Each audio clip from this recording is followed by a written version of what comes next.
tangan yang lebih lagi buat Tuhan.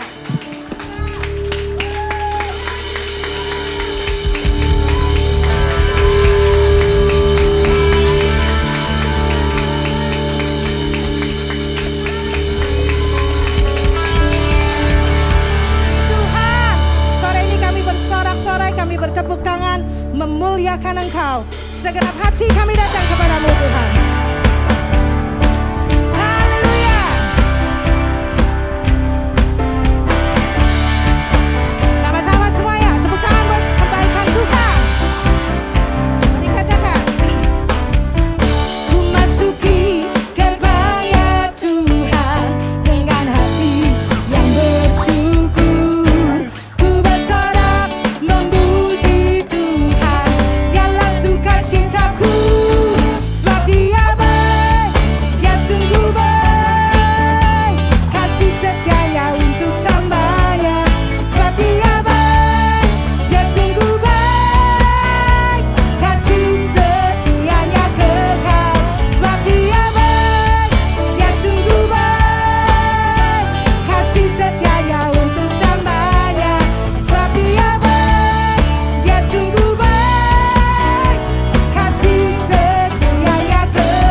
Amin. Ya, sore ini mari tinggikan Tuhan lebih lagi. Dia sungguh baik dalam hidup kita. Haleluya. Haleluya.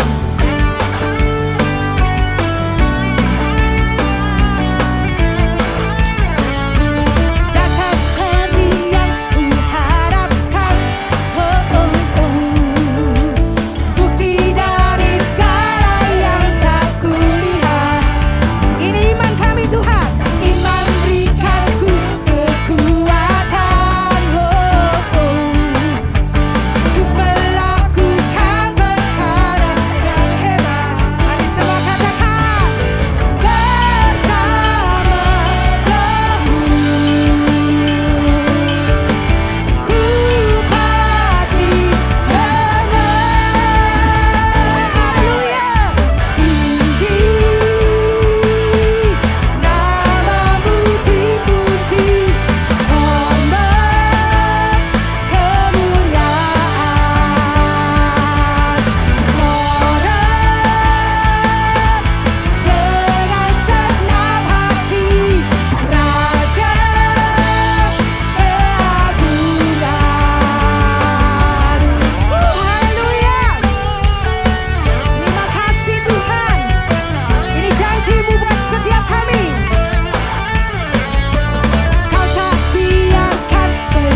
dalam kami. Bukan kuat kami, tetapi ketika roh-Mu hidup di dalam kami, kami akan cakap menanggung segala perkara. Terima kasih Bapa. Terima kasih. Oh haleluya. Oh terima kasih Bapa. Sebab pujian yang kami nyanyikan adalah firman yang hidup, yang tidak pernah berubah. Firman yang menggenapi, firman yang melakukan apa yang tidak mungkin menjadi mungkin. Bersama-Mu, bersama-Mu, bersama roh-Mu. Terima kasih Bapa.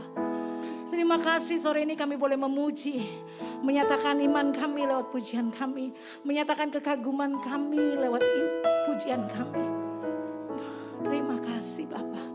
Terima kasih untuk kasih-Mu, terima kasih untuk penyertaan-Mu. Terima kasih buat setiap berkat yang Kau beri di hidup kami. Kami bersyukur dalam kecukupan, bahkan dalam kelimpahan. Kami mau belajar bersyukur lewat setiap apa yang Tuhan beri di hidup kami. Sore ini kami diberi kesempatan untuk membawa persembahan syukur kami. Roh Kudus, buat kami memberi dengan hati mengasihi. Dan karena kami tahu begitu banyak yang Tuhan beri buat hidup kami, yang kami bawa terlalu sedikit. Tapi sore ini kami mau belajar dengan hati mengucap syukur, bawa persembahan syukur kami. Kau berdoa berkati setiap tangan yang memberi, berkati pribadi, berkati keluarga, berkati kehidupan gereja-Mu di tempat ini. Berkat Tuhan melimpah atas kehidupan mereka. Sehingga sore ini mereka bawa setiap persembahan syukur dengan hati mengasihi Tuhan. Kami bawa ucapan syukur kami lewat persembahan di dalam nama-Mu Tuhan Yesus. Terima kasih Bapa. Amin. Bapak Ibu Saudara boleh duduk kembali. Kita akan memberikan persembahan. Terima kasih Yesus.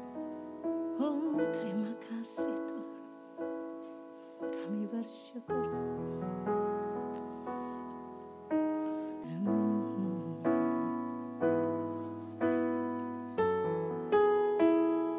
Sebab itu ku memuji-Mu, Engkau Allahku, mulutku kan selalu puji-Mu dan angkat tangan sembah-Mu.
Terima kasih Tuhan.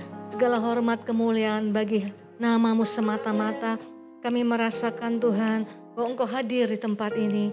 Engkau hadir dengan segenap kemuliaan-Mu, kasih-Mu Tuhan, pertolongan-Mu Tuhan. Oleh sebab itu pada waktu pemberitaan firman ini kami mau lebih lagi dikuatkan. Lebih lagi Tuhan mendapatkan tuntunan daripada-Mu. Sehingga masa depan yang tidak jelas Tuhan, tidak menentu, tapi kami percaya dalam Engkau adalah hal yang jelas. Hal yang pasti. Terima kasih Tuhan Yesus, di dalam nama-Mu kami siap diberkati firman-Mu bersama-sama umat Tuhan. Katakan amin, amin, amin, haleluya. Silakan duduk Bapak Ibu Saudara, shalom. Terima kasih buat Bapak Gembala dan segenap pengerja, teman-teman semua di tempat ini, jemaat Tuhan. Hari ini saya boleh sharing firman Tuhan. Ya memang keadaan semua serba nggak nyaman ya. Karena kita harus mengikuti prokes dan kemudian pakai masker. Dan saya membayangkan yang memimpin pujian, singer itu yang paling bengep. Karena kalau saya lagi mimpin juga di menara doa begitu ya 1 jam. Waduh itu benar-benar ya. Benar-benar, apalagi kalau sambil nangis gitu. Nggak bisa buka masker gitu. Waduh ini memang masa-masa yang mungkin suatu ketika kalau sudah lewat indah juga dikenang ya. Walaupun semuanya sekarang tidak nyaman. Nama saya Julita Manik. Ini worship leader kita, Sis Lady, saya sudah kenal lama ya, dengan juga Sis Kartini ya, terima kasih. Hari ini saya mau sharing firman Tuhan tentang the blessing door ya, tapi dengan paradigma yang baru. Karena apa? Karena selama pandemi ini, dulu kita pikir kalau anak Tuhan tidak akan terkena hal-hal yang tentunya tidak kita inginkan ya, COVID, kemudian PHK ya. Pendapatan yang menurun. Dulu kita pikir kalau kita ikut Tuhan sungguh-sungguh, kita nggak akan alamin itu. Kita banyak pegang janji-janji Tuhan yang memang hebat, luar biasa. Tapi pandemi ini paling tidak menyadarkan kita, ya. Dan tapi membuat kita harus mengerti sebagai anak Tuhan, mengerti hatinya Tuhan. Karena kalau kita nggak mengerti, reaksi kita juga menjadi salah, ya saudara. Sebab itu saya mau bagikan hari ini tentang the doors. Ya, ini salah satu khotbah favorit saya. Kita mau menerima the blessing doors. Ya, kita tahu pintu itu menandakan berkat ya ketika Tuhan buka pintu. Kita mau lihat ayat firman Tuhan, ayat yang sering dibagikan, Wahyu 3 ayat 7. Ya, ini ayat yang baik karena diberikan juga kepada jemaat yang baik di Philadelphia. Ayat ini berkata seperti ini, Wahyu 3 ayat 7. Dan tuliskanlah kepada malaikat jemaat di Philadelphia. Inilah firman dari yang kudus, yang benar, yang memegang kunci Daud. Apabila ia membuka, nah ini kata penting, tidak ada yang dapat menutup. Kemudian apabila ia menutup, tidak ada yang dapat membuka. Poin pertama yang saya mau katakan kepada saudara-saudariku semua, untuk kita tertanam di dalam firman Tuhan, kalau kita lihat dari statement ini, maka di sini Tuhan melakukan 2 kegiatan. Karena ada kata ia yang huruf besar. Ya, kalau bahasa Indonesia itu lebih jelas ya, kalau Tuhan itu langsung hurufnya besar gitu ya. Nah seperti ini ya, di ayat ini ya, itu menandakan itulah perkataan Tuhan ya. Apabila ia membuka, jadi yang membuka adalah Tuhan. Tidak ada yang dapat menutup. Nah semua kita sepakat, ini ayat yang kita sukai. Pintu terbuka itu bicara apa? Pintu terbuka itu bicara berkat, kesempatan yang baru ya, rezeki, profit yang menambah ya, karir yang naik ya. Itu semua kita sepakat. Tapi Tuhan melakukan ada 2 aktivitas di sini. Yang kedua karena masih titik koma, apabila ia menutup. Nah ini nggak disukain ini. Tidak ada yang dapat membuka. Kenapa? Tuhan punya rencana. Kenapa dia mau tutup pintu itu? Tapi ini nggak disukain karena pintu tertutup itu bicara apa? Bicara doa mungkin yang tidak terjawab, belum dijawab. Kemudian hal-hal yang kita rindukan terjadi, kita fight untuk kerinduan itu di dalam Tuhan, hidup benar belum terjadi. Atau kita maunya A yang terjadi minus A di dalam hidup kita. Nah tentunya kita nggak suka kan hal seperti ini. Tapi ternyata Tuhan bisa melakukan itu. Ya. Nah sehingga poin pertama adalah paradigma yang benar di hadapan Tuhan. Ya. Pintu terbuka sama pentingnya dengan pintu tertutup kalau itu Tuhan yang melakukan. Karena pintu tertutup bisa juga begini ya, kehilangan pekerjaan kan itu masuk pintu tertutup. Males ya, nggak tekun ya. Banyak juga anak Tuhan yang seperti itu. Dulu di gereja kami ada seorang yang pekerjaannya sudah cukup baik ya, pemimpin di gereja kami ingin memberi kesempatan kepada jemaat ya, karena pengen bantu ya yang hidupnya mungkin belum punya pekerjaan. Tapi banyak yang akhirnya mengecewakan. Karena apa? Nggak mau kerja keras. Ya, jadi take it for granted. Padahal yang membawa ini adalah mungkin kepala pabrik. Namanya dipertaruhkan loh. Waktu dia membawa seorang anak muda jemaat di gereja, begitu ada lembur ngeluh. Ya, lembur terus Pak, lembur terus. Karena ini makanan apa ya, perusahaan yang membuat produk massal dalam bentuk makanan. Gitu ya. Terus kepala pabrik ini bilang, justru orang tuh nunggu lembur. Karena kalau belum ada pembuatan produk baru, biasanya nggak ada lembur. Nanti kamu minta lembur pun nggak ada gitu ya. Atau kalau misalnya disuruh atasannya terus. Enak aja dia Pak. Dia nggak kerja, saya terus yang kerja. Orang yang sudah mengerti cara Tuhan memproses, ngeliatnya beda. Justru kalau kamu disuruh kerja terus, tangkap semuanya keahlian itu. Jadi banyak orang juga yang akhirnya ngalami pintu tertutup karena apa? Karena sikapnya sendiri. Tapi yang ini enggak. Ini dalam koridor rencana Tuhan. Jadi Tuhan bilang dalam Wahyu 3 ayat 7b, apabila ia membuka tidak ada yang dapat menutup. Apabila ia menutup tidak ada yang dapat membuka. Nah, saudara-saudaraku, banyak juga orang Kristen kurang dalam mengenal Tuhan. Jadi waktu ngalami pintu tertutup itu langsung ditolak dalam nama Yesus. Saudara bisa bayangkan nggak kalau Yusuf tengking itu? Kan dia udah enak nih rumah Potifar ya. Udah enak kan, kenapa? Potifar itu butlernya, kepala rumah tangganya Firaun. Nah butler itu kalau kita mau lihat itu di film-film kerajaan ya orang Inggris. Itu adalah orang tangan kanan, paling kepercayaan. Karena dia yang menentukan siapa nanti yang kasih makan, siapa yang kasih minum. Kan kalau di film-film kerajaan itu kan takut diracun ya, biasanya kalau mau makan gitu. Kayak itu ya, yang pembuat minuman dan makanan raja itu yang masuk penjara ya. Jadi artinya dia orang paling penting yang ngatur semuanya. Nah Yusuf, yang kepercayaan dia. Ini kan artinya glory. Enak nih, udah jadi budak naik pangkat nih. Terus tiba-tiba harus jadi masuk penjara.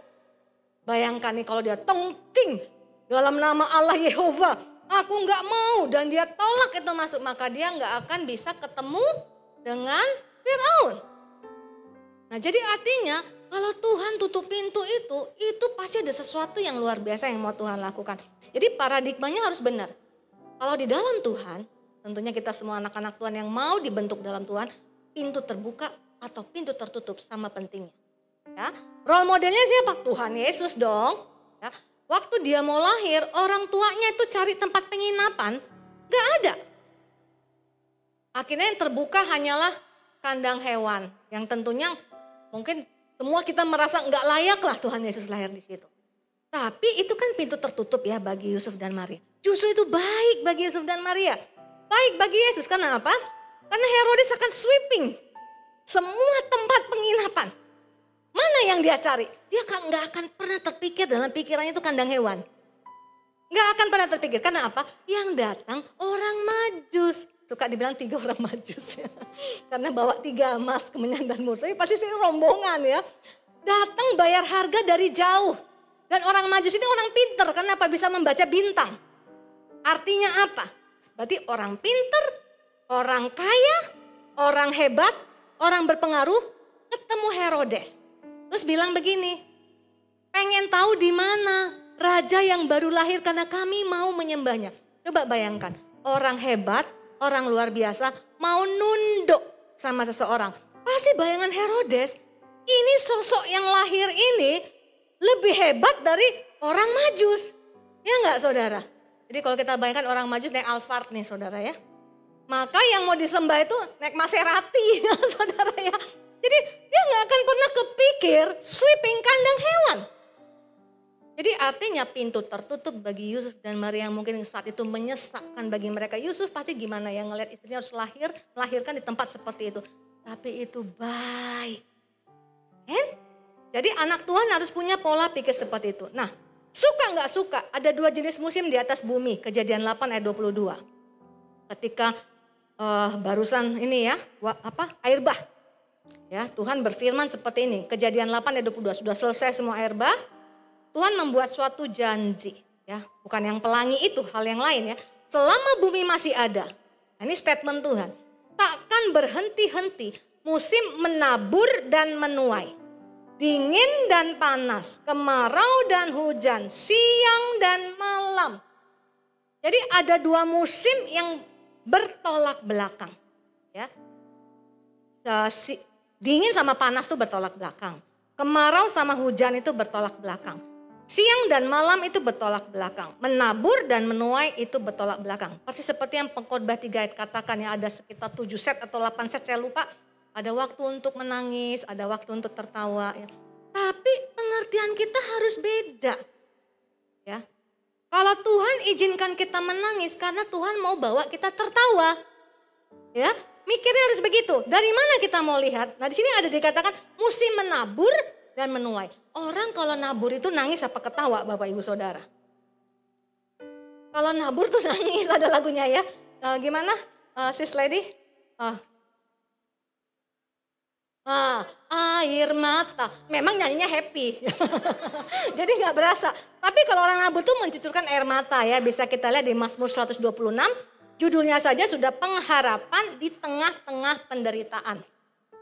Nah, dikatakan begini ayat 5. Orang-orang yang menabur dengan mencucurkan air mata. Tadi Tuhan bilang ada waktunya menabur.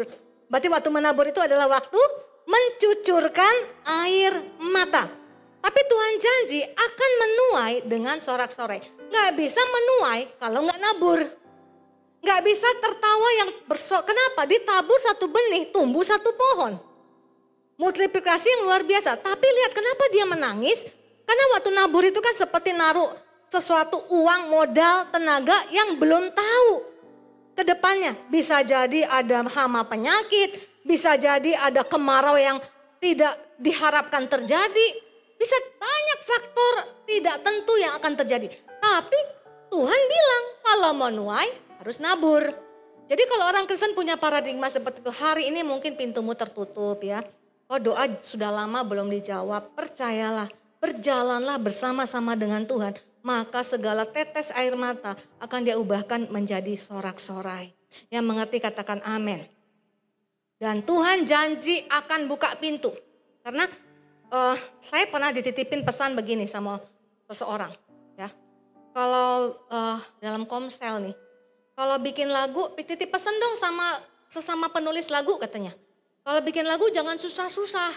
Kalau bikin lagu rohani, saya pikir lagu rohani itu gak ada yang susah. Apalagi zaman dulu ya. Karena zaman dulu itu cuma 4 jurus ya. Kalau bikin lagu ya C, A minor, D minor, G gitu ya.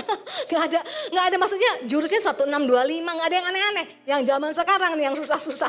Zaman dulu gak ada yang susah-susah. Saya mikir di mana yang susah. Nah ini kalau gak ngerti firman. Ya akhirnya apa? Menyembah pun jadi sulit. Akhirnya gak ngalami kemerdekaan dalam firman. Nah ini satu contohnya ya sebelum saya bawa ke lagu ini ya. Katanya lagu ini susah. Ku renungkan firman-Mu siang dan malam. Nah menurut Bapak Ibu Saudara lagunya susah enggak? Enggak susah kan? Tahu enggak lagu yang enggak susah itu gimana? Kalau kita enggak tahu, dinyanyikan worship leader di depan, 1 kali putaran kita langsung bisa. Itu berarti lagunya enggak susah. Dan kebanyakan lagu rohani yang populer modelnya kayak gitu. Jadi kalau yang susah-susah justru udah 2 kali, 3 kali putaran gak nangkep-nangkep gitu ya.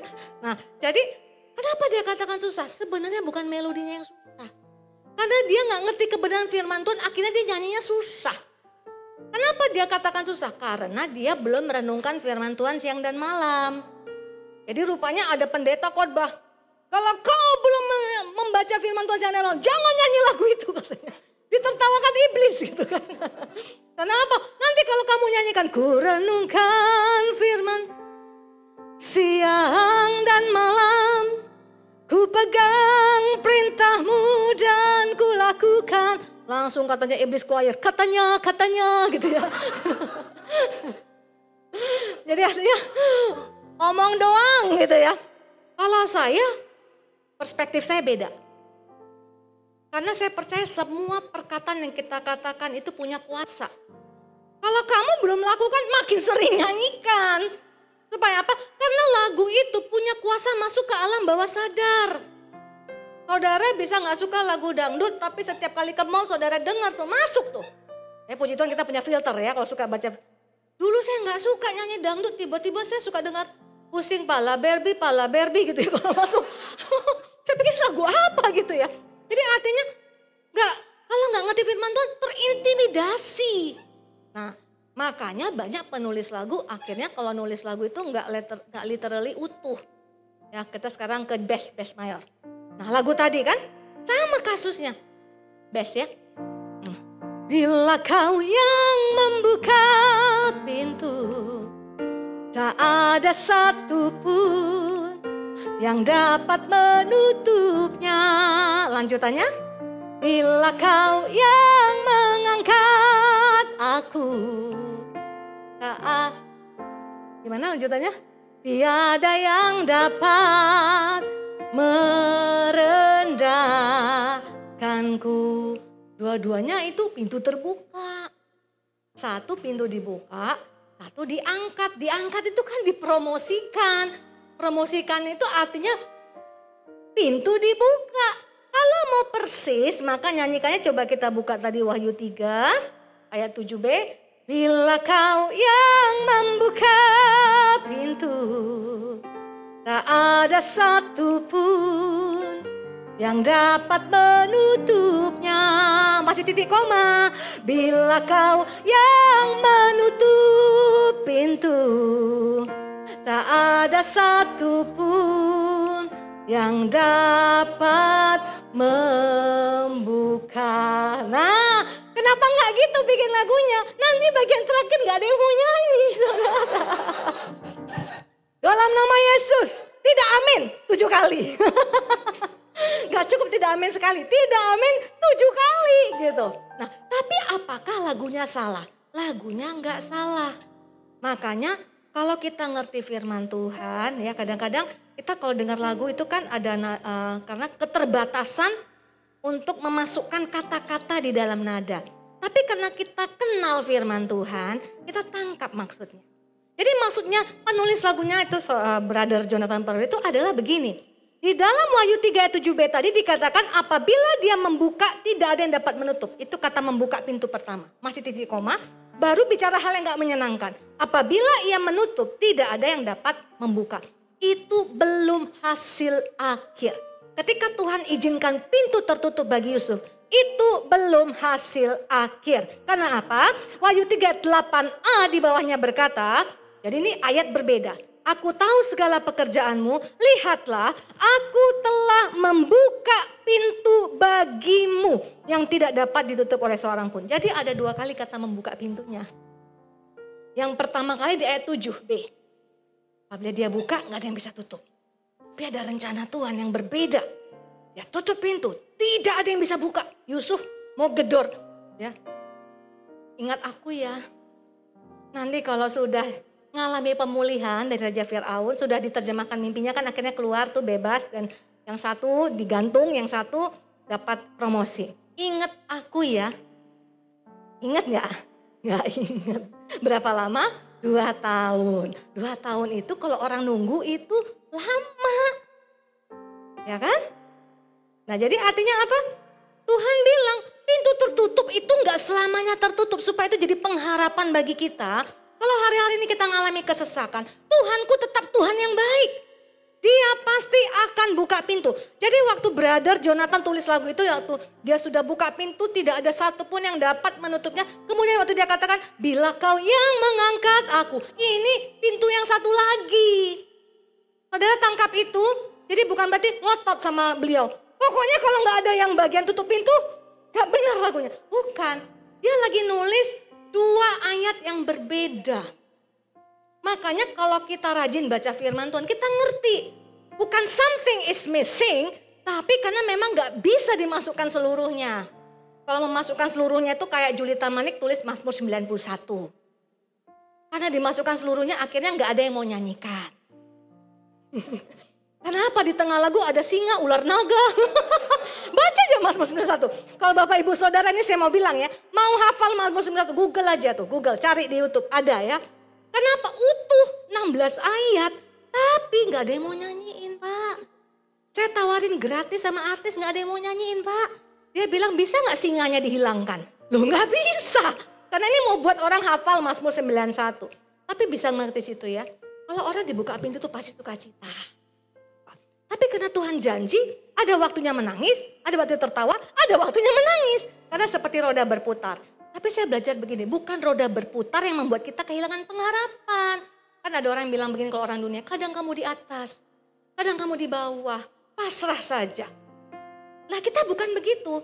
Kita kan dikatakan roda berputar, yes benar.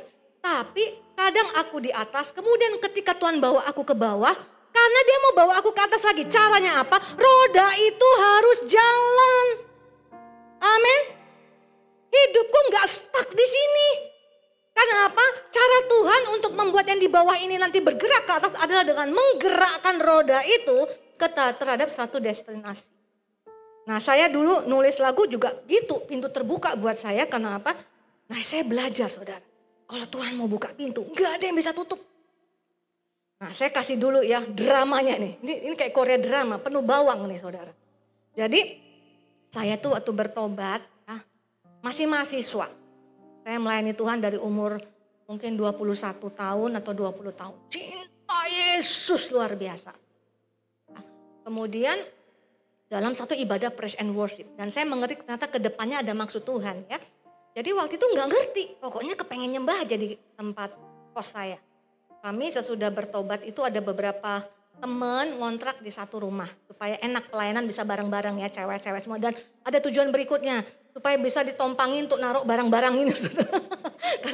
karena kan nyewanya tuh berkali kepake. Jadi setiap kali tuh setiap hari Sabtu harus gotong-gotong bawa ini alat-alat taruhnya di rumah kita gitu. Nah jadi saya suka nyembah. Nyembahnya ya nyembah biasa aja dengan sederhana. Main gitarku tuh sederhana. Aku cuma bisa 4 chord. G, E minor, A minor, D. Nggak ada yang lain. Kenapa itu katanya yang paling gampang. Mana yang main gitar? Katanya paling gampang kalau mau ngajarin tuh itu chordnya ya. Jadi semua saya nyanyi tuh pokoknya mau ketinggian, mau kerendahan, mau pas itu di G. Jadi sebelum ada iklan teh yang tersohor itu saya udah tahu dulu Bapak Ibu Saudara. Apapun lagunya G mayor kuncinya. Nah jadi suatu ketika ini saya orangnya melo. Kalau lagi nyembah tuh sampai berderai-derai itu air mata ya. Dapat lawatan Tuhan. Itu kayak digerakkan nulis buka Mazmur. Jadi dulu saya gitu kalau nulis lagu saya buka Mazmur terus saya bikin lagu. Tapi untuk konsumsi saya pribadi. Awalnya teman-teman saya pikir itu lagu baru. Hanya kan zaman kaset. Ini anak-anak kecil nih nggak tahu nih kaset. Kasetnya siapa kan gitu biasanya. Gak punya siapa-siapa. Kok kamu bisa nyanyi lagu baru? Itu aku yang tulis. Begitu dengar saya yang tulis gak percaya saudara. Yang tadinya mau nyanyiin jadi gak mau nyanyiin gitu ya. Jadi saya gak ada pengharapan. Ya orang-orang yang dekat sama saya aja gak percaya apalagi orang lain. Sampai suatu ketika. Nah lagunya kan jalan terus. Udah ada 15 lagu semua G mayor kuncinya saudara ya. Nah suatu ketika ada teman di belakang mentor saya. Ini mau bikin album dan dia gak ngomong mau bikin album. Tapi dia dengar bahwa saya ini katanya bisa nulis lagu. Nah zaman itu kan langka penulis lagu, langka sekali ya. Jadi begitu dengar ada penulis lagu rohani saya didatengin. Diminta tuh buku catatannya. Kan saya rajin tulis-tulis ya masih dihias-hias gitu ya. Nah terus dibuka di halaman 1, 2, 3, 4, 5. Saya bilang tuh kan Tuhan gak mungkin. Orang seperti ini, kualitas seperti ini, talenta yang seperti ini gak mungkin. 7, 8, 9, 10, 11, 12, nggak ada yang disuruh nyanyiin Bapak Ibu Saudara. Di lembar ke-13, makanya nggak ada angka sial. Di lembar ke-13 disuruh nyanyiin. Saya nyanyi, langsung saya mau lagu ini. Direkam tahun 90, jadi berkat bagi bangsa saudara. Itu yang saya katakan, kalau Tuhan buka pintu, mau talenta, mau sistem ekonomi yang sedang berlangsung, mau penolakan orang lain bagi kita, nggak ada yang bisa tutup. Tahun 90 umur saya 23 tahun, lagunya sampai sekarang masih dinyanyikan. Apalagi zaman pandemi makin sering dinyanyikan. Dulu doa saya Pak, waktu saya mengikut Tuhan, saya suka ngeliat gini. Saya suka lihat artis rohani itu Ya tanda petik populer, artinya jadi berkat. Tapi kemudian ngilang. Gak tahu lagi. Muncul yang baru.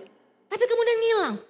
Saya bilang sama Tuhan, Tuhan kalau Engkau mau pakai aku di sini, aku nggak mau kayak gitu ngilang-ngilang. Maksudnya bukan terkenal, bukan. Aku mau terus melayani Engkau. Aku nggak mau hari ini aku ada melayani Engkau, kemudian besok-besok aku nggak melayani Engkau. Aku nggak mau Tuhan. Sampai aku mati, aku mau melayani Engkau apapun bentuknya. Jadi itu udah komitmen saya di hadapan Tuhan. Nah saudara, lagunya yang mana? Yang G mayor kuncinya itu.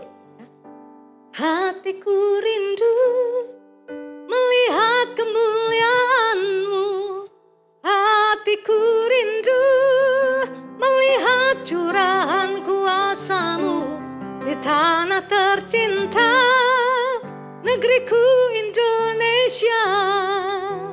Ku berdoa Indonesia, penuh kemuliaan-Mu Indonesia, bagi kemuliaan-Mu.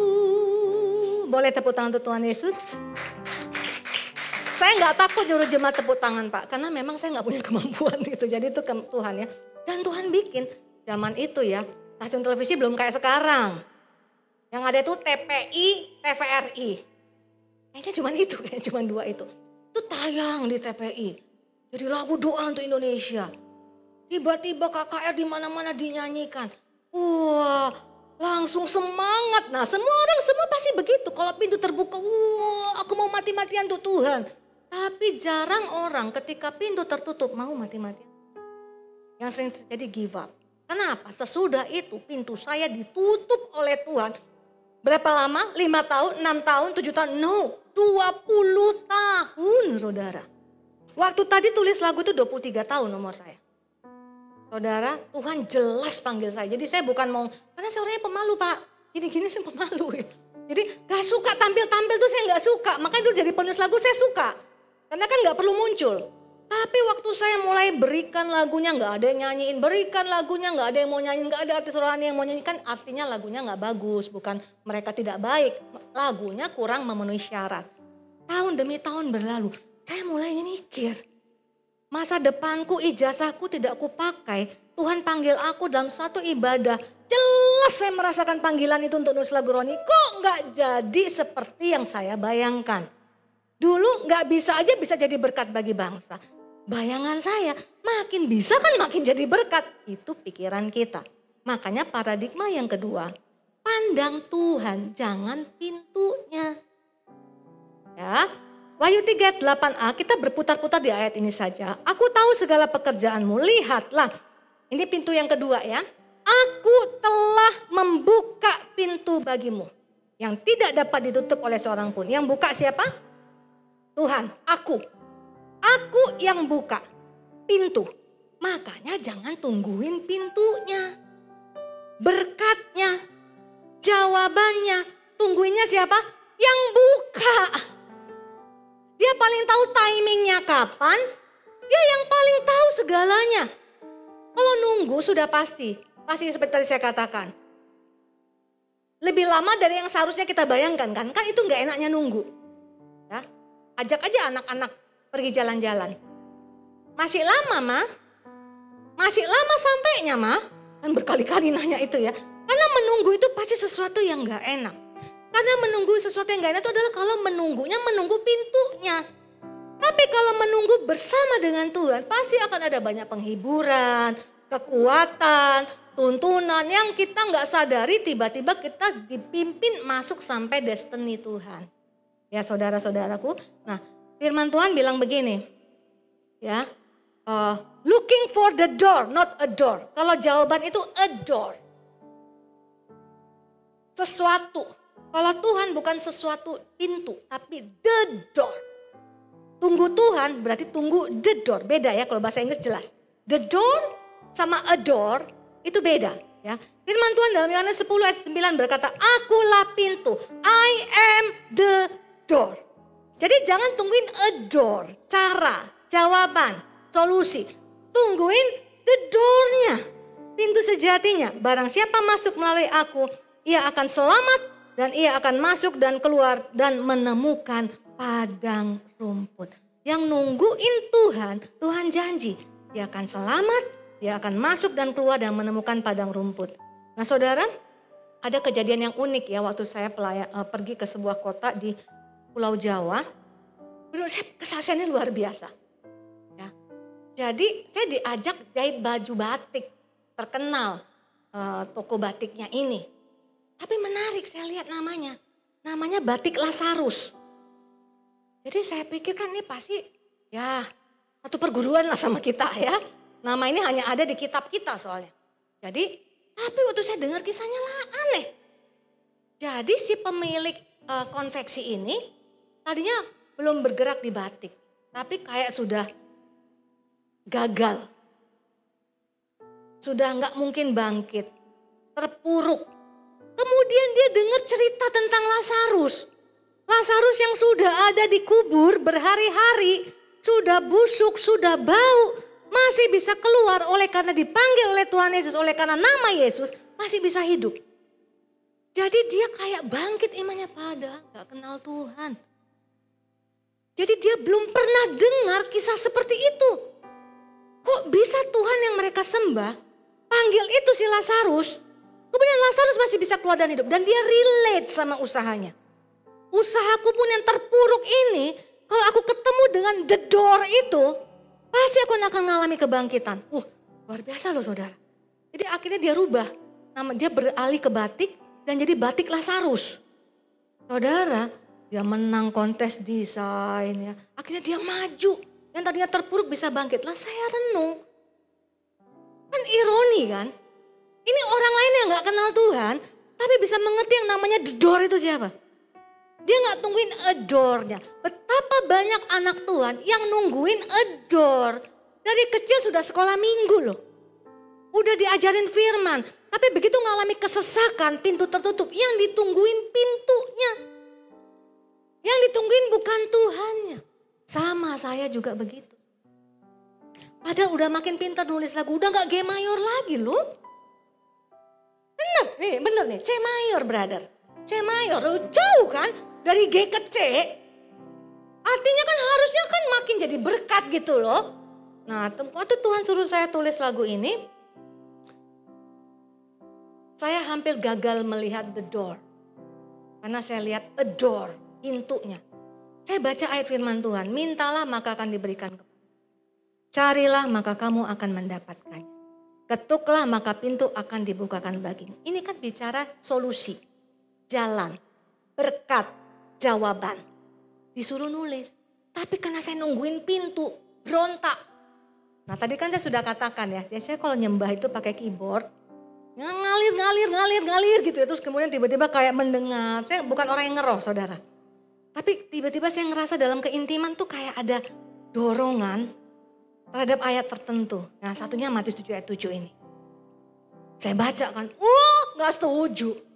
Padahal udah dapat nadanya, udah dapat kata-katanya. Karena gak sesuai dengan keadaanku. Nah kalau udah jadi lagu ini berikut. Kau beri yang ku pinta. Saat ku mencari, ku mendapatkan. Ku ketuk pintumu dan kau bukakan. Nah stop dulu nih. Gak cocok ya. Kau beri yang ku pinta, aku minta gak diberi.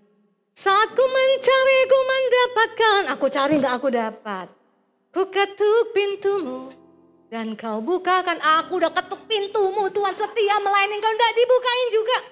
Sampai tuh ada orang yang ngomong sama saya gini loh. Kamu mungkin sombong. Tapi aduh Tuhan apa lagi yang udah sampai gini. Apa lagi Tuhan, kayaknya semuanya sudah ku beresin. Kayaknya aku gak, tuh sombong aja aku gak berani Tuhan. Jadi kan bingung kan kalau kayak begitu. Tapi Tuhan mau saya lihatnya the door. Makanya Tuhan bilang gini, ayo Julita turun ke ayat 11. Jangan nungguin pintu, nungguin the door, jangan a door. Tadi kan minta cari ketuk. Matius 7 ayat 11 berkata begini. Kalau engkau Bapa di dunia ini yang jahat, kau memberi yang baik kepada anak. Apalagi Bapakmu. Itu the door-nya itu. Ketemu Bapa. Bapa di surga. Langsung meleleh saya saudara. Kenapa? Saya tahu Bapak di dunia saya itu agak galak dulu. Tapi saya tahu persis, dia sayang sama saya. Cuman gak ngerti gimana cara menyalurkannya. Apalagi Bapakku yang di surga. Saya bilang, yang gak sempurna aja bisa kayak begitu. Apalagi Bapakku yang di surga. Jadi saya ketemu the door. Makanya lagunya jadi, saudara ya. Kalau saya cuma tungguin pintunya, saya akan kecewa. Ya. Sebab kau Bapakku, Bapa yang kekal. Coba hari ini saudara tanyakan, saya nggak bisa nyombong untuk ini. Karena saya tahu ini pekerjaan Tuhan. Berapa banyak orang nyanyikan lagu ini nangis-nangis. Gak pernah dengar saya, gak pernah ketemu saya, gak tahu story behind the song. Tapi mereka bisa ngalamin. Ketemu sama Tuhan. Nangisnya itu bukan karena doanya belum dijawab. Nangisnya itu karena mereka ketemu Tuhan dan menyadari Tuhan itu sangat sayang. Amin saudara. Ada ayat firman Tuhan yang baik sekali kalau kita ngalami keadaan yang gak enak. Kisah Para Rasul 2 ayat 25. Ini kutipan dari Mazmur Daud. Ini ayat baik. Sering dibagikan dalam khotbah ya. Sebab Daud berkata tentang dia, tentang Tuhan. Aku senantiasa memandang kepada Tuhan. Karena ia berdiri di sebelah kananku, aku tidak goyah. Jadi rahasia Daud supaya gak goyah itu lihat Tuhan. Di mana Tuhan berdiri? Di sebelah kananku. Ku itu siapa? Daud. Aku senantiasa memandang kepada Tuhan. Karena ia berdiri di sebelah kananku, aku tidak goyah. Saya lama renungkan ayat ini, saya agak punya pertanyaan. Daud di sini, berarti Tuhan di sebelah sini. Karena ia berdiri di sebelah kananku, aku tidak goyah. Dan berkali-kali dalam kitab Mazmur, Tuhan bilang dia pegang tangan kita supaya kita tidak goyah. Kalau Tuhan pegang kita, pemazmur berkata pegang pakai tangan kiri atau tangan kanan. Ada lagunya? Coba Yesus memegangku. Dengan tangan apa? Kiri apa kanan? Dengan tangan kananmu. Sampai selesai bagian ini. Lanjutkan. Yesus memberiku kemenangan. Nah, sekarang saya bawa saudara membayangkan. Aku senantiasa memandang kepada Tuhan. Di mana Tuhan berdiri? Sebelah kanan. Kemudian bayangkan Tuhan yang di sebelah kanan pegang tangan kanan Daud. Kan gak cocok kan? Kalau dalam bayangan kita kan kita sama-sama menghadap ke sana. Tuhan sebelah kanan, harusnya Tuhan pegang kita pakai tangan kiri. Tapi kalau Alkitab tuh selalu bilang pakai tangan kanan. Kalau yang memegang kemenangan tuh tangan kanan. Kenapa? Tuhan kasih simbol yang konsisten di Alkitab. Bahkan Benyamin, itu nama awalnya bukan. Benyamin ini 11-12 sama Yabes. Yabes kan artinya penderitaan tuh namanya. Ya si Benyamin juga sama. Waktu lahir mau dikasih nama Ben-Oni sama mamanya. Ben-Oni itu artinya son of my sorrow. Anak penderitaan. Bapaknya tangkis. Enggak, diganti jadi Benyamin. Benyamin artinya son of the right hand. Anak tangan kanan. Kepercayaan, kemenangan selalu pakai tangan kanan. Nggak cocok kan? Tuhan di kanan kita, kemudian pegang pakai tangan kanan. Gimana supaya jadi cocok? Kita ngadap ke sana, Tuhan ngadap ke mana? Tuhan ngadap ke sini, saudara, supaya bisa pegang tangan kanan kita. Dia dengan tangan kanan kita dan berdiri di sebelah kanan. Artinya gini, seringkali apa yang kita tengok nggak sama dengan apa yang Tuhan tengok. Itu yang dikatakan rancanganku nggak sama dengan rancanganmu. Saya bergidik loh saudara, membayangkan ini. Jadi aku ngotot mau ke sana. Tapi Tuhan ada di sebelah kananku, tapi dia mandangnya ke sana saudara. Itu sebabnya pandang terus Tuhan supaya kita bisa ikuti rencananya. Masuk melalui pintunya. Amin saudara. Itu yang terjadi kalau seseorang mengerti akan hal ini. Jangan tungguin pintunya, tungguin Tuhannya. Dia suruh belok-belok, dia suruh balik arah. Saudara, saya mau jelasin ya, waktu yang saya katakan itu, saya ngalamin penundaan lama sekali ya. Tadinya waktu jadi nulis lagu itu umur saya 23 tahun. Kan 23 tahun itu lagi, ini ya, glowing lah kalau bisa dibilang ya. Masa depan cerah gitu saudara ya. Terus kemudian Tuhan janji, waktu itu kami lagi ibadah, ya. Terus tiba-tiba waktu saya lagi nyembah Tuhan gitu, saya kan jarang ya dapat penglihatan, itu saya jarang. Tapi waktu saya lagi nyembah tuh, saya kuat sekali dapat kayak kesambar listrik gitu. Terus saya dapat gambaran begitu banyak orang. Terus Tuhan bilang, kalau engkau taat kepada apa yang kusuruhkan, dan saya tahu itu mulai menulis lagu, akan begitu banyak orang datang. Nah, sesudah saya bertobat, tujuan hidup saya sudah beda, saudara. Selalu ingin jiwa-jiwa, makanya tulis lagu yang pertama direkam juga jiwa-jiwa. Ada 3-4 lagu tentang jiwa-jiwa yang saya tulis begitu menangisi Indonesia. Jadi tujuan hidup saya jiwa-jiwa. Kalau nanti kerja di marketplace, jiwa-jiwa. Itu sasaran saya. Tapi ternyata Tuhan bilang kan enggak. Lewat lagu. Tapi enggak terjadi. Coba tuh. Sampai saya pikir, coba tawarin sana, tawarin sini. Kemudian tawarin satu hamba Tuhan yang deket sama saya. 15 lagu loh. Saya kasih sama dia sampel lagu. 2 minggu kemudian dikembalikan dengan bilang begini. Mohon maaf ya Julita Manik. Lagu yang kamu tulis ini enggak bisa lagi jadi berkat. Loh kenapa? Karena terlalu melo. Memang saya kalau nulis lagu melo. Ya, nggak tahu kenapa, memang bisanya itu gitu ya. Nah, salah satu contoh lagu melo saya, D mayor. Ada waktu untuk berduka. Pernah dengar gak lagu ini? Edward Chan. Ada waktu untuk bersuka. Ada waktu. Nah, nyanyinya di mana? Rumah duka. Di rumah duka masuk list lagu nih saudara. Di ibadah gak pernah dinyanyiin saudara. Jadi artinya yang mau rekaman gak mau rugi. Karena kan kalau rekaman tuh kepengennya kan dinyanyiin di ibadah kan. Semakin nyanyi di ibadah semakin populer, semakin banyak yang beli album ya. Itu wajar ya saudara ya. Prinsip ekonomi seperti itu. Dibarengi dengan prinsip urapan saudara. Jadi artinya ini gak cocok. Lagu yang kamu tulis gak bisa jadi berkat. Mateng saya saudara. Kenapa? Saya cuma bisa nulis model lagu kayak gitu saudara. Berarti kan udah patah saya saudara. Gak bisa lagi. Cuman satu yang saya belajar dari Tuhan ya. Buluh yang patah terkulai tidak pernah Tuhan putuskan. Nah ini juga banyak yang salah kan. Buluh yang terkulai Tuhan tidak patahkan. Salah udah patah saudara. Kok saudara baca ayatnya sudah patah. Tinggal nunggu putus. Tapi Tuhan bilang tidak pernah diputuskan Tuhan. Sumbu yang udah pudar, udah mau mati nih. Tidak pernah Tuhan padamkan. Nah makanya itu enaknya kalau lihat Tuhan tuh kayak begitu ya saudara. Kemudian bagian yang terakhir, paradigmanya percaya cara Tuhan, bukan cara sendiri. Nah Tuhan mau ngajar apa di sini? Wahyu 3:8 dikatakan, aku tahu segala pekerjaanmu. Berarti ini ada orang yang semustahil apapun yang dia kerjakan, dia tetap lakukan. Dia nggak putus tengah jalan dan kemudian marah sama Tuhan. Tidak penting apapun yang dia lakukan, tapi kalau itu Tuhan percayakan, dia tetap kerjakan. Lihatlah, aku telah buka pintu bagimu. Jadi pintu yang kedua, pintu rencana Tuhan yang Tuhan buka, dibukakan bagi orang yang seperti ini. Ya, jadi nggak sembarang orang bisa klaim yang tidak dapat ditutup oleh seorang pun. Terus Tuhan katakan, aku tahu bahwa kekuatanmu nggak seberapa, namun engkau menuruti firmanku dan engkau tidak menyangkal namaku. Sekecil apapun,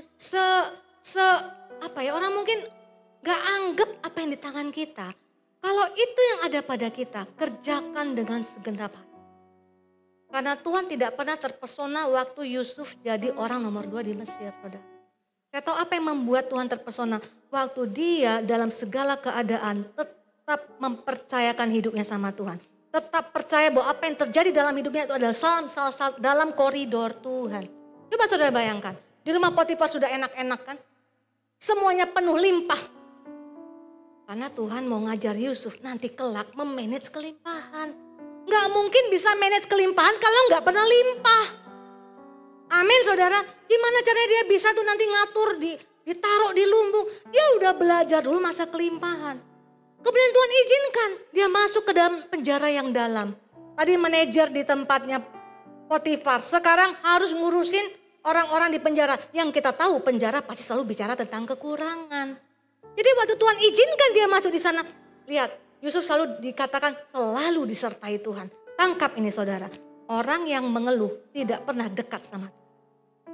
Berarti kalau dikatakan Tuhan menyertai dia, ini orang gak ngeluh.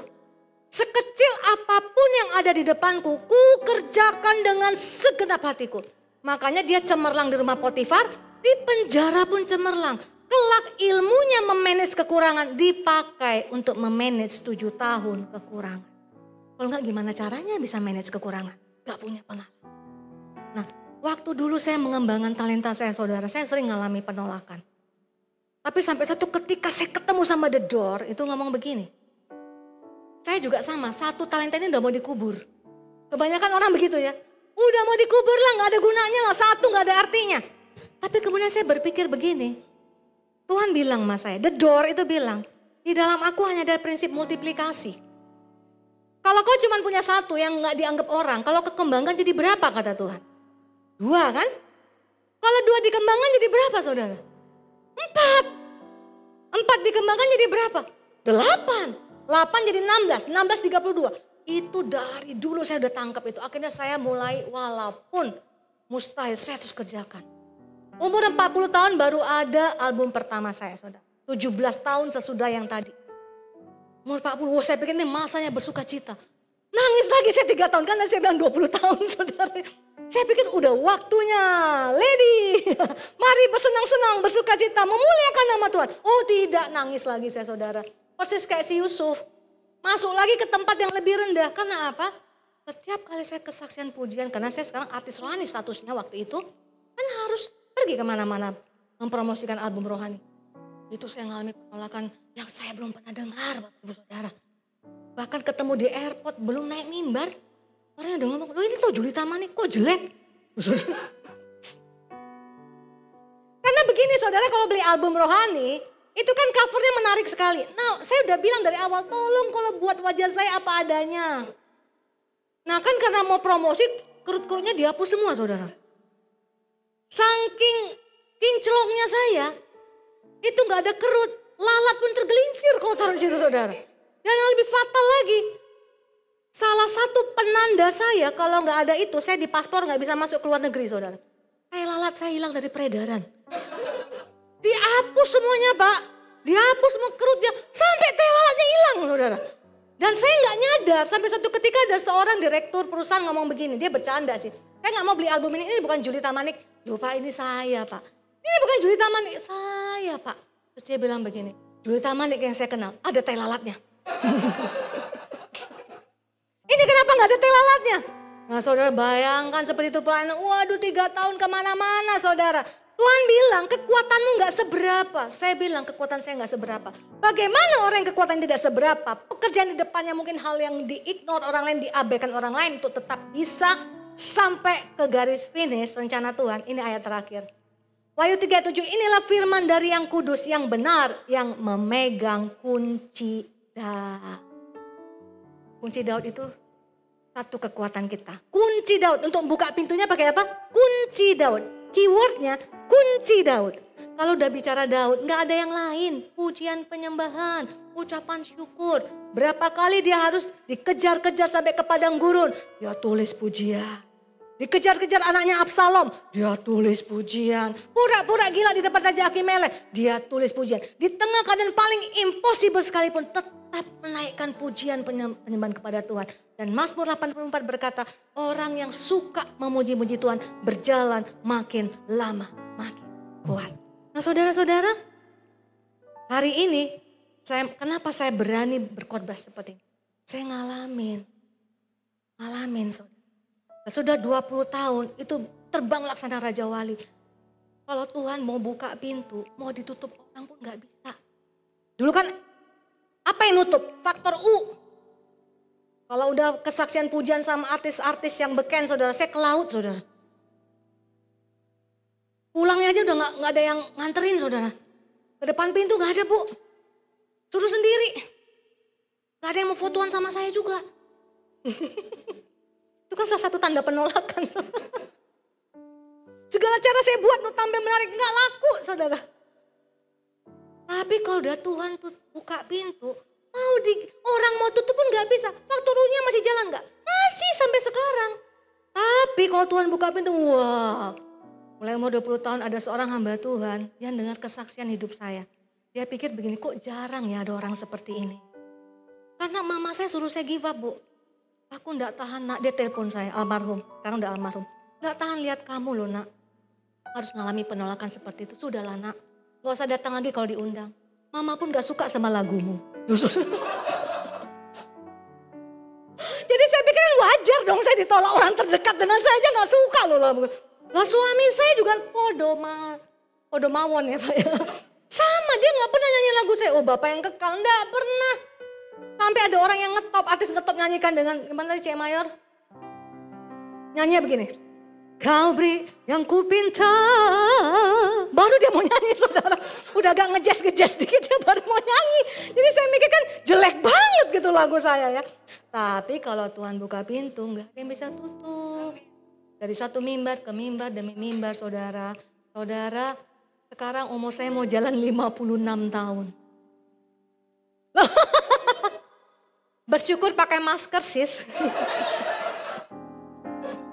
Saya kalau pakai masker sebelum awal-awal pandemi, kalau pelayanan yang service manajernya panggil saya ibu.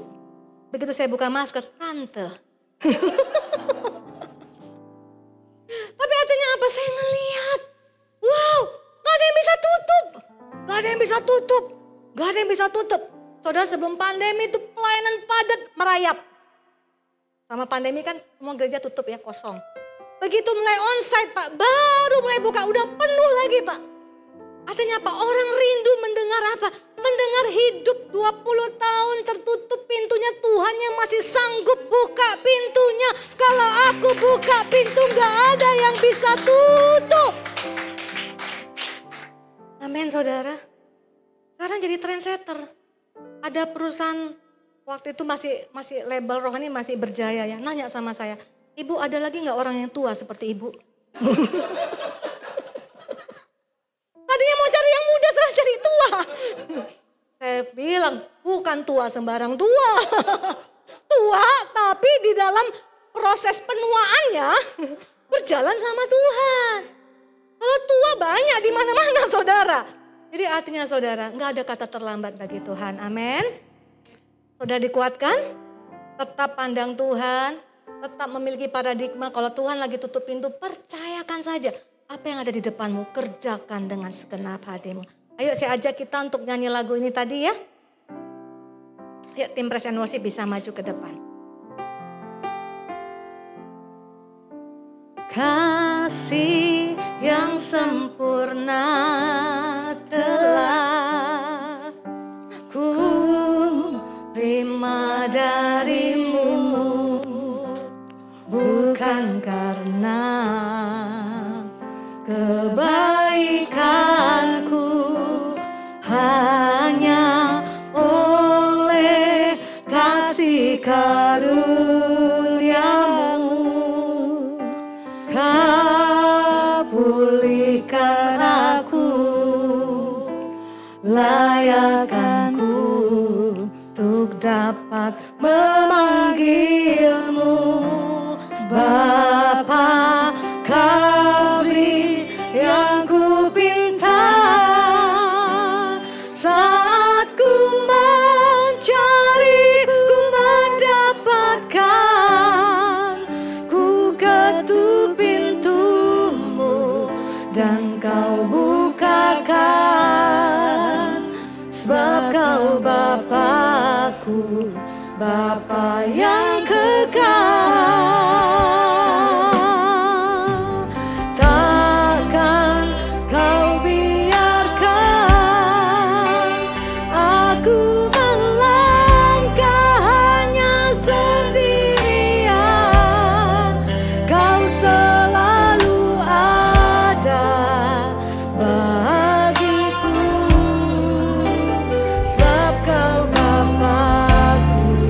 Bapa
bersyukur Tuhan, sesulit apapun hari-hari ini sedang kami jalani, setidak pasti apapun ya Tuhan, tapi Allah yang kami sembah, Allah yang pasti, Allah yang berjanji dan tidak pernah mengingkari, selalu berjalan bersama-sama kami. Biarlah itu selalu jadi kekuatan bagi kami dalam penantian kami sampai Engkau membuka pintu. Apa yang tidak pernah kami lihat, dengar dan timbul dalam hati kami, Kau sediakan bagi orang-orang yang mengasihi Engkau. Di dalam nama Tuhan Yesus, kita yang sudah diberkati bersama-sama kita katakan amin. Bu Pendeta Yulita Manik, luar biasa sharingnya. Hari ini kita diberkati, sungguh diberkati. Bukan hanya ngomong di mulut, karena 20 tahun itu bukan hal yang mudah dilewatin. Itu 2 dekade loh, 1 dekade itu 10 tahun. Ini 20, 2 kali loh, gak gampang. Dan kalau kita mendengar perjalanannya itu penolakan demi penolakan itu kalau tidak kuat itu bisa berakhir di mana? 2 cuman pilihannya. Bisa orangnya jadi tidak normal atau dia mengakhiri hidupnya. Tapi ini luar biasa karena yang dilihat apa? The doors. Pintunya. Pintunya artinya yang dilihat Tuhan. Bukan berkatnya. Bukan menunggu berkatnya, tapi Tuhannya yang dilihat. Ini luar biasa sekali, puji Tuhan. Saya mendengar ini jadi saya malu. Kenapa saya malu? Kebalik, saya yang ditunggu Tuhan. Karena saya butuh waktu 21 tahun untuk menerima panggilan hari ini yang berdiri di sini. Saya begitu bertobat, terima Tuhan Yesus sebagai Tuhan dan Juru Selamat. Saya udah tahu Tuhan minta saya melayani dia, tapi saya nggak pernah mau. Alasannya banyak, jadi saya banyak alasan sama Tuhan. Kebalik Bu, jadi saya dengar ini saya malu sama Tuhan. Ternyata aduh, malu banget tadi. Kayak saya di, iya malu banget saya. Tuhan tunggu saya 21 tahun saya untuk mau menerima pelayanan. Itu kan Tuhan itu artinya apa? Begitu sabar sama kita. Tuhan itu begitu baik sama kita. Makanya pintu yang dibuka Tuhan itu udahlah gak bakalan ditutup. Itu luar biasa, luar biasa. Baik, kita akan melakukan perjamuan kudus. Mungkin bisa dibagikan perjamuan kudusnya. Ya kita diberkati, sungguh diberkati, luar biasa. Jadi bagi ada yang merasa kalau Tuhan tidak jawab doa saya, baru cuman setahun, jangan kecewa. Ya, baru cuman 2 tahun, jangan kecewa. Kita baru dengar 20 tahun. Setelah 17 tahun pun baru naik, penolakannya luar biasa. Dan itu kalau tidak kuat bersama Tuhan, wow, bisa dijalani. Banyak orang gagal ya karena tidak kuat menjalani. Makanya Rasul Paulus katakan sebagai anak-anak Tuhan itu harus kuat di dalam Tuhan. Be strong in the Lord. Itu paling penting. Kuat di dalam Tuhan. Dan Daud adalah seorang raja ya, yang diambil dari gembala domba. Dan Tuhan berkenan terhadap Daud. Jadi setelah hati Tuhan berpikir itu ingatnya Daud melulu. Itu luar biasa bagaimana Daud itu bisa menyenangkan hati. Dan Daud pun setelah diurapi menjadi seorang raja, nggak langsung jadi raja. Dia harus melewati bermacam-macam masalah yang berat-berat. Bahkan sampai dikejar-kejar sama mertua sendiri, mau dibunuh oleh mertua sendiri. Bayangkan, bukan hal yang mudah di dalam hidup ini. Ya, kita akan melakukan perjamuan kudus. Mungkin semua sudah dapat? Belum ya? Oke, baik. Pujian tadi sungguh membuat hati kita lega semuanya. Karena memang Tuhan memberikan apa yang kita pinta, lagu itu luar biasa. Saat ku mencari, ku mendapatkan. Dan memang itu janjinya. Dan itu memang janji. Luar biasa. Wow, dahsyat hari ini, dahsyat. Oke, mari kita bangkit berdiri semuanya.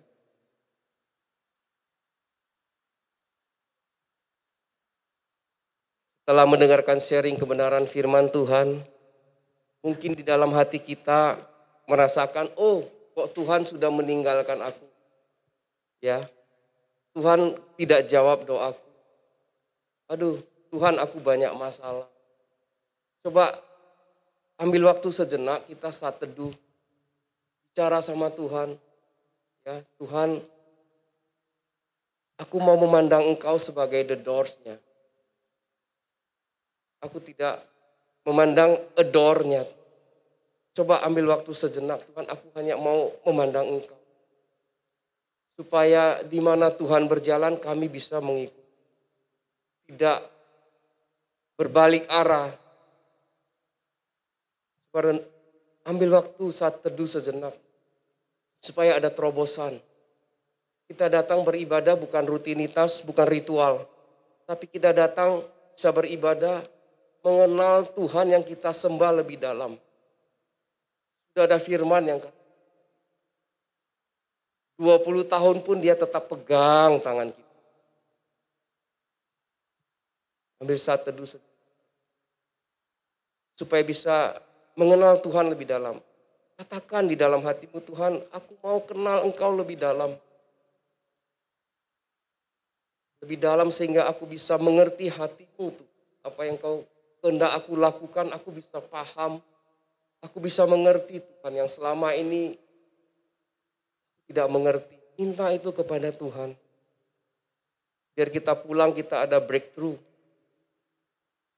Bisa merubah air mata menjadi mata air yang akan kita bawa. Terima kasih Tuhan. Terima kasih.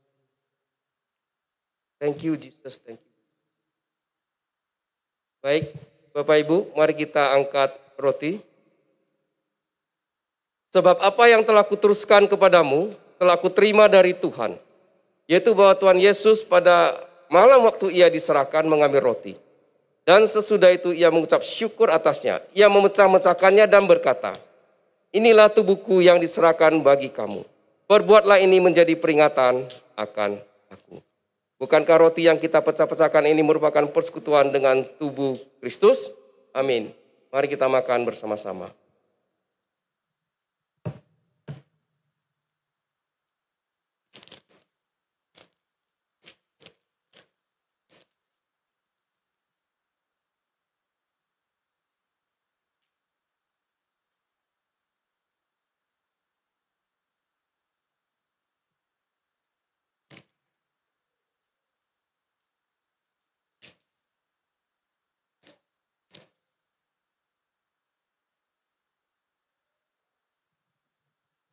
Mari kita angkat cawan. Demikian juga ia mengambil cawan sesudah makan lalu berkata, cawan ini adalah perjanjian baru yang dimeteraikan oleh darahku. Perbuatlah ini setiap kali kamu meminumnya, menjadi peringatan akan aku. Bukankah cawan yang akan kita minum ini merupakan persekutuan dengan darah Yesus? Amin. Mari kita minum sama-sama.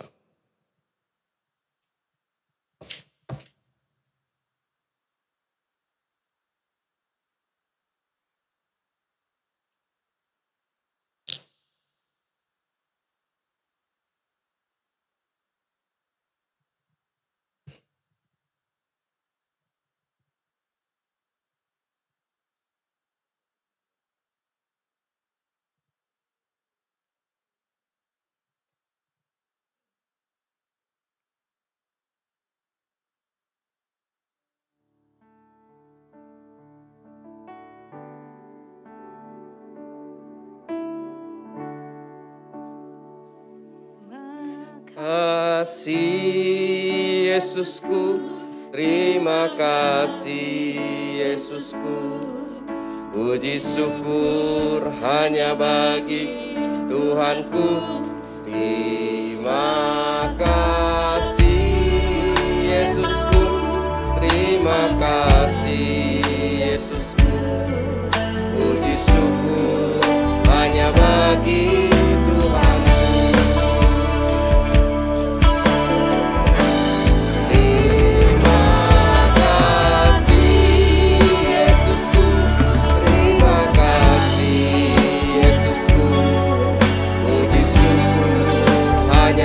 bagi Tuhanku.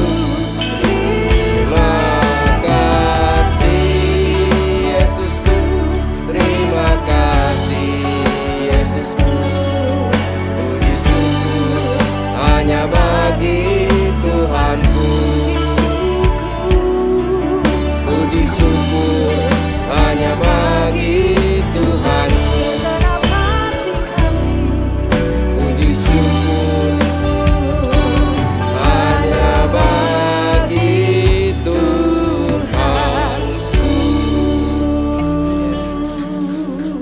Mari kita berdoa. Tuhan, kami bersyukur pada sore hari ini. Kau telah mengutus hamba-Mu, Bu Pendeta Julita Manik, yang menyampaikan kebenaran sharing firman-Mu yang begitu luar biasa, Tuhan. Yang menguatkan kami, yang membangkitkan semangat kami, Tuhan. Yang membuka mata rohani kami, memandang dengan cara pandang Tuhan. Bukan dengan cara pandang pribadi masing-masing. Tuhan, terima kasih. Kau memutar cara pandang kami 180 derajat. Tuhan, Kau memberkati Ibu Pendeta Julita Manik, suami, dan semua anaknya, keluarganya, Tuhan. Kiranya setiap langkah pelayanannya, Tuhan, ada banyak jiwa yang dimenangkan. Ada banyak jiwa yang datang kepada Tuhan Yesus. Apalagi di saat-saat seperti ini, Tuhan, banyak jiwa yang dalam keadaan galau, Tuhan. Kami berdoa, Tuhan. Setiap orang yang mendengarkan pujian, lagu yang diciptakan oleh Ibu Pendeta Julita Manik, semua orang akan dimenangkan, Tuhan. Mereka akan datang melangkah dan bertemu dengan Tuhan Yesus. Terima kasih, Tuhan. Kami mau berdoa juga untuk Bapak Pendeta Sudarmaji Said, istri, anak-anak, cucu mantu, semuanya, Tuhan. Gereja Orang Benar, Kau berkati, Tuhan. Biar terus berkembang sampai ke seluruh pelosok di Indonesia, Tuhan. Kasih, Tuhan. Kau berkati semua sahabat-sahabat LTVC, Last Trumpet Virtual Church, Tuhan. Kau berkati semua pengerja-pengerja di LTVC, Tuhan. Semua yang terlibat di dalam pelayanan LTVC itu. Kau memberkati, Tuhan. Kau berikan kekuatan, sebagaimana Kau memberikan kekuatan kepada Ibu Pendeta Julita Manik, supaya tetap teguh, kuat melayani Tuhan, sampai selama-lamanya. Dan kami sangat-sangat percaya, pada saat kami setia di hadapan Tuhan, Tuhan pasti setia memberkati kami. Kami tidak akan kekurangan. Kami pegang janji Tuhan, kami percaya janji Tuhan. Yang penting kami taat, kami setia, menjalankan semua yang Tuhan rencanakan di dalam hidup kita. Tuhan, Kau memberkati juga semua pemain musik pada hari ini, WL Singer, media yang terlibat di dalam pelayanan, Tuhan. Kau memberkati berlipat-lipat kali ganda. Bersyukur, Tuhan, Kau berkati Indonesia, Tuhan. Berkati Presiden, Wakil Presiden, jajaran menteri, semua gubernur, sampai turun ke bawah, sampai tingkat RW, tingkat RT, Tuhan. Jajaran kepolisian negara Republik Indonesia Kau berkati. TNI Kau berkati, Tuhan. Kejaksaan, kehakiman, dan semua lembaga di Indonesia Kau berkati. Kau berikan hikmat untuk memimpin negara ini. Sehingga semua masyarakat Indonesia bisa merasakan damai, sejahtera, dan sukacita. Karena pemimpin-pemimpin yang luar biasa yang memperhatikan rakyatnya. Tuhan, terima kasih. Sebentar kami akan mengakhiri ibadah kami. Arahkan hatimu kepada Tuhan. Dan angkatlah kedua belah tanganmu. Terimalah berkat, rahmat, anugerah dari Allah Bapa. Melalui anaknya yang tunggal, Yesus Kristus. Dengan persekutuan bersama dengan Roh Kudus. Mulai saat ini sampai selama-lamanya. Mari yang percaya sama-sama katakan, amin, haleluya. Ibadah kita selesai.